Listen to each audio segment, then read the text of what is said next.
So hello friends, today we are going to discuss about the pre and post election rally in Indian stock market. अब pre and post election rally क्या है और इससे हमें कैसे benefit हो सकता है, इन्वेस्टर्स को, ट्रेडर्स को कैसे बेनिफिट हो सकता है, ये हम आगे इस वीडियो में डिस्कस करेंगे। तो चलिए आगे बढ़ते हैं। और वीडियो शुरू करने से पहले हम बताना चाहते हैं कि हमारा नया चैनल है, तो आप इसको लाइक करें, सब्सक्राइब करें, कमेंट्स करें। So actually pre and post election rally का क्या मतलब होता है, सबसे पहले हम ये डिस्कस करते हैं। तो हर 5 साल में हमारे जनरल इलेक्शंस होते हैं जिसके बेसिस पे मार्केट मूव देता है, जो कि पॉलिटिकल चेंजेस और न्यूज से रिलेटेड होते हैं। और ये हमारी सरकार जो अपने कार्यकाल में जो प्लान्स एंड पॉलिसीज लाई होती है उसके ऊपर भी डिपेंड करता है कि आने वाले इलेक्शन में क्या रिजल्ट्स होंगे। तो इन न्यूज के बेसिस पे मार्केट अपने हाइज और लोज को एडजस्ट करता है, जो कि इलेक्शन से पहले ही हो जाते हैं। मेनली ये रैली एक और फैक्टर पर डिपेंड करती है, जो कि लोगों की एक्सपेक्टेशन है, मतलब जनता की एक्सपेक्टेशन की वो क्या एक्सपेक्ट करते हैं कि कौन सी सरकार आएगी।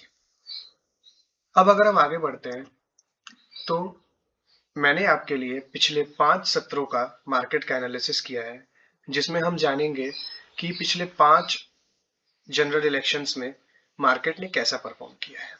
तो यहाँ पे आपके सामने सेंसेक्स के रिटर्न्स लिखे हुए हैं, इलेक्शन के 1 साल पहले, 1 महीने पहले, 1 महीने बाद और 1 साल बाद, और टोटल 2 ईयर रिटर्न्स क्या थे।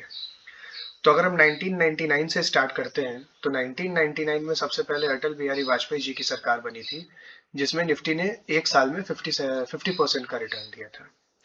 देन 2004 में कांग्रेस आई, डॉक्टर मनमोहन सिंह। अगेन 2009 में कांग्रेस आई, but the very first time when the Congress came, the market gave a return of 98%.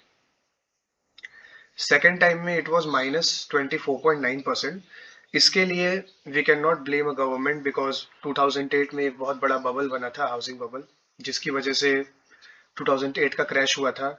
So we can consider it as a time of recovery, जिसका आप इम्पैक्ट 1 महीने बाद, 1 महीने पहले के मार्केट में देख सकते हो, जिसमें 26.8% का रिटर्न है, क्योंकि रिकवरी फेज स्टार्ट हो चुका था हमारे मार्केट में। 2014 में नरेंद्र मोदी जी की सरकार आई, जिसमें 1 साल पहले का रिटर्न था 16.6% और 1 महीने पहले का रिटर्न था 8%। देन अगेन 2019 में मोदी जी की सरकार फिर बनी, जिसमें 1 साल पहले का रिटर्न था 52% और 1 महीने पहले मार्केट ऑलमोस्ट कंसोलिडेशन में चली गई थी। तो अगर हम इस पूरे डेटा को एनालाइज करते हैं तो हमें ये पता चलता है कि मेनली जो इंडियन मार्केट्स में रिटर्न बने हैं वो जनरली इलेक्शन से 1 साल पहले बने हैं।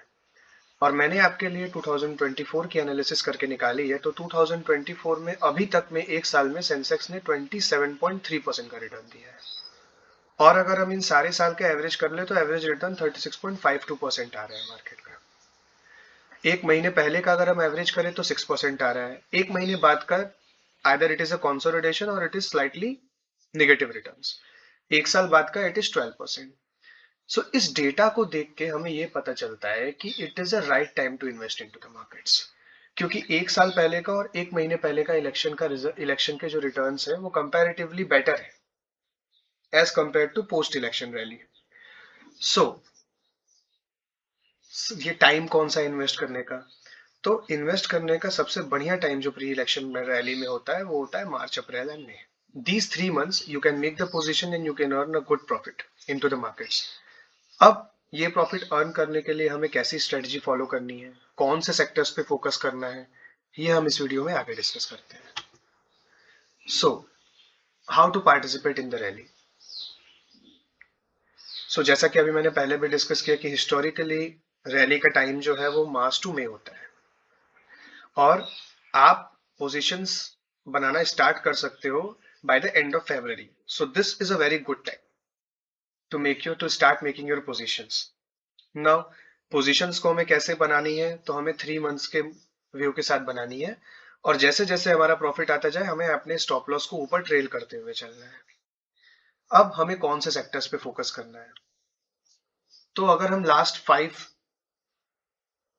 सत्रों का अगर चुनाव का रिजल्ट देखें तो इन एरियाज में अच्छी परफॉर्मेंस मिली है, जो कि है mid and small cap, PSU shares, large cap and infrastructure, that is reality stocks.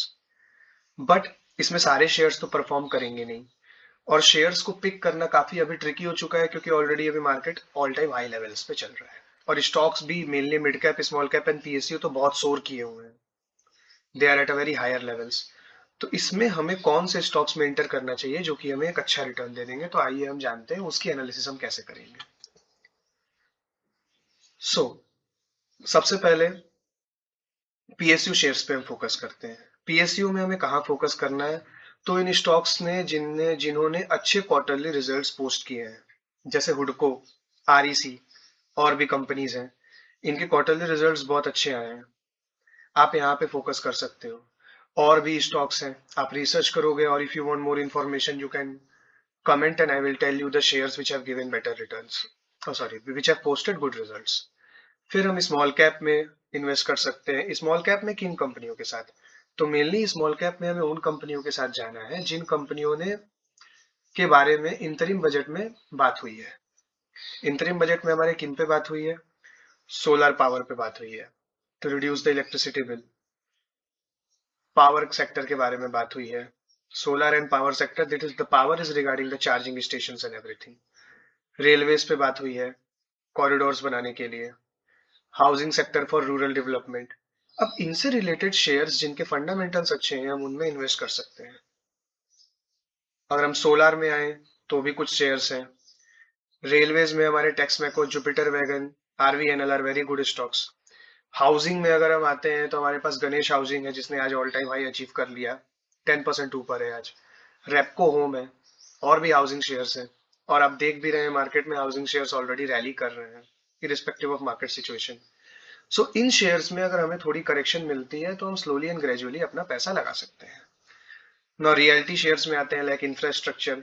इनमें हम उन कंपनीज पे फोकस कर सकते हैं जिनके फिर से अच्छे क्वार्टरली रिजल्ट्स आए हैं, जिनके प्रोजेक्ट्स अभी नए लॉन्च होने वाले हैं, जैसे DLF, Oberoi realty, Macrotech developers private limited. No capital good, हमारे बजट में केपेक्स प्लान अनाउंस हुआ था। सो कैपिटल गुड एक बहुत अच्छा सेक्टर है अभी इन्वेस्ट करने के लिए, बट वो अभी हायर लेवल्स पे चल रहा है, तो कैपिटल गुड्स में हम थोड़ा रुक के लोअर लेवल्स पे धीरे धीरे बाइंग कर सकते हैं ना। ऑटो और ऑटो एंसिलरीज भी एक ऐसा सेक्टर है जो कि एक ऑल टाइम हाई लेवल पे है, बट इसमें अभी भी अपॉर्चुनिटीज हैं, जैसे Mahindra and Mahindra, Maruti, Bajaj auto. Ancillaries में आप मदरसन सुमी देख लीजिए, बॉश देख लीजिए, बॉश ने बहुत अच्छा रिजल्ट पब्लिश किया हुआ है। बैटरीज में आप चले जाइए, बिकॉज बजट में अगर सोलर और पावर की बात हुई है तो then batteries lithium ion automatically काम करेगा, जिसमें अमरा राजा बैटरीज है, एक्साइड है, और भी बहुत सारी कंपनीज है। तो इनके बारे में जो डीप एनालिसिस है वो हम अपने अगले वीडियो में करेंगे। यहाँ पे मैं आपको एक ब्रीफ ओवरव्यू दे रहा हूँ कि आप कौन से सेक्टर्स की तरफ देख सकते हैं। सो आई होप आप सबको ये वीडियो पसंद आई होगी, और इसके बारे में कोई और फर्दर इन्फॉर्मेशन आपको चाहिए इन शेयर्स के बारे में तो आप कमेंट कर सकते हैं। लाइक करिए, सब्सक्राइब करिए, और आगे भी हम ऐसी वीडियोस आपको बना के देते रहेंगे।